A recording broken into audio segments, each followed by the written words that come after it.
Right now, in this very moment, the BMW i8 is the only widely available electric sports car offered in today's market. Now, of course, there are a ton of electric supercars and hypercars like the P1, Porsche 918, Ferrari LaFerrari, and some more. But this is the only sports car that you can get with an electric engine. And it's super cool.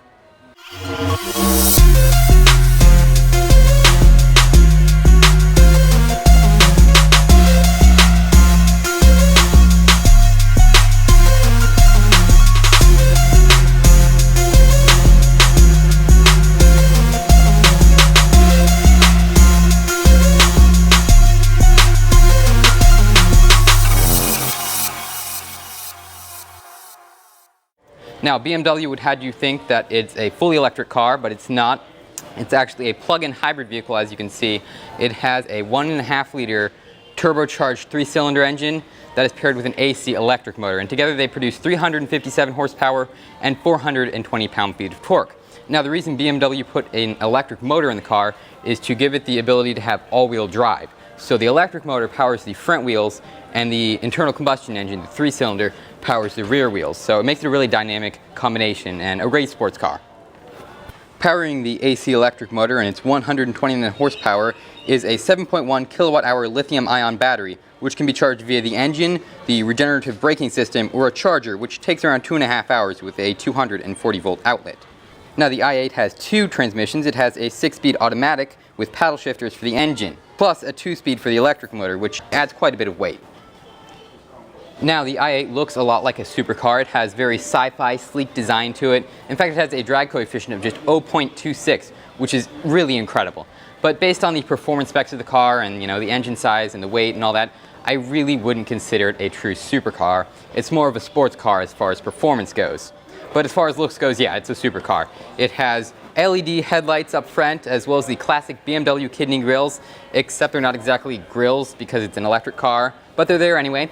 It has an aluminum hood to keep weight low, as well as a carbon fiber reinforced plastic roof and passenger cell. So that keeps weight just over 3,000 pounds, which is really impressive considering the heavy battery pack and the two transmissions in the car.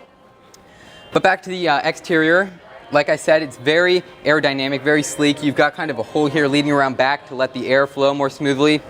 And in back you have some pretty cool looking taillights. Again, they're LEDs, and an exhaust pipe that is kind of hidden underneath the car so that you don't know that it's not electric. But really the main feature of the exterior of the BMW are the dihedral doors. Really, as soon as you see this car, you know it's something special just because of these doors. It looks like it's about to take off. And underneath the sculpted body is a double wishbone front suspension and a multi-link rear suspension, as well as electric power assisted steering. Now, earlier I said that the i8 wasn't really that impressive as far as performance goes, and that was kind of a lie, because it is impressive. It's just not quite supercar. It goes 0 to 60 in 4.2 seconds and to a top speed of 155 miles per hour. So when you're comparing that to a normal car, just your average sedan or coupe, that is really fast. But when you compare it to other supercars like the McLaren 720S, it's just not quite there. But when you compare the fuel economy to other sports cars, that's where it really excels, because it has that electric motor. So it gets a combined 76 mpg, and it gets up to 330 miles of range. So that's pretty impressive.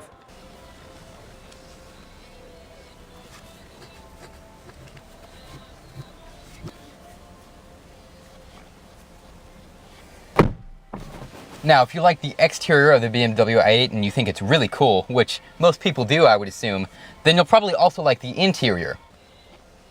The i8 is offered with 3 interior packages, the Mega World, Giga World, and Terra World. And this i8 has the Terra World package, which includes some beautiful blue accents, which I really love, leather, and blue seat belts, as well as black brake calipers outside. Unfortunately, this is an option that costs an extra $4,500. Now, the package and the interior materials and colors are really nice. I like the overall design, but it also comes with some other nice things like the 8.8-inch BMW iDrive infotainment system, a start-stop button, an electric parking brake, and a really nice steering wheel, again with those fantastic lightning blue accents that I just love them so much. I keep mentioning that, but they're really awesome. Really, the only downside of the interior, other than the fact that the back seats are completely unusable, I'm not even going to mention those any more than this, they're unusable, they're really small. But the only other thing that I don't like about the interior is that the drive modes are all spread out throughout the car. So there's 4 drive modes. You've got Eco, Comfort, eDrive, and Sport. So the eDrive you enable by pressing this eDrive button right underneath the Start-Stop button. But then the Comfort and Eco Pro buttons are actually on this little toggle switch right below that. And then if you want to go into the Sport mode, you have to put your car into drive and then move the stick to the left to get into the Sport. And I kind of wish that they made like a little dial right here where all 4 of them were there and you could just select them just by twisting it. You know, it's kind of a pain to have to remember where all the different driving modes are, and I really wish they could have, like many other manufacturers have done, just put it all into one button and made it a lot easier on us. Now, something that a lot of other people might view as a downside to the car is that BMW electronically amplifies the exhaust note through the car's speakers, so it's kind of piped in. But that doesn't really bother me that much. I mean, yeah, everyone knows they faked it, but it still sounds cool. But overall, the interior, like really the rest of the i8, is just, there's no other word to describe it. It's cool. And this is what I love about the i8 so much. It's not the fastest car, it's not the best looking car probably, and it's certainly not the cheapest, but everything about it is just so cool, you know? The sleek design, the enormous dihedral doors that catch everyone's eye as you're entering your car or leaving, and then the lightning blue accents, and just the futuristic design of everything. It just makes it a really cool car, and I love it so much. And my final note on the interior of the i8 is how to get out of it. Because there's not like a little latch here that you pull and just, you know, push the door open. You actually have to press a button that pops it and then push it up. And like the hood, it's made of aluminum, so it's incredibly light and easy to get out.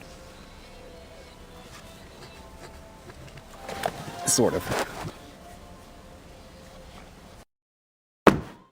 So as with all cars, the i8 has a lot of haters. There are people who say that it's ugly, that it's slow, that it, you know, it's just a bad car, but I consider it one of my favorites. It's just so cool and innovative with its looks and its technology, and it just screams awesomeness from every single bit.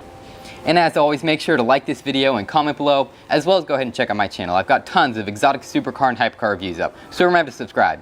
This is what I love about the i8 so much.